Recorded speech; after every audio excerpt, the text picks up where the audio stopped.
4,000 meters beneath the sea, where the sun forgot to show up, something bizarre is bubbling. Introducing dark oxygen trademark, the rebel gas that said no sunlight, no problem.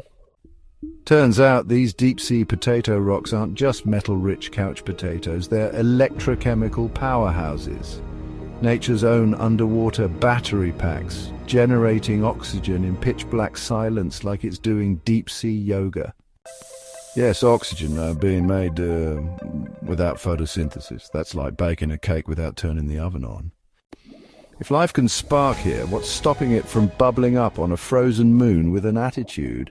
But wait, while billion-dollar machines prepare to hoover these rocks up for your eco-friendly electric scooter, scientists are yelling, maybe don't destroy the evidence of life's origin for some shiny bike batteries.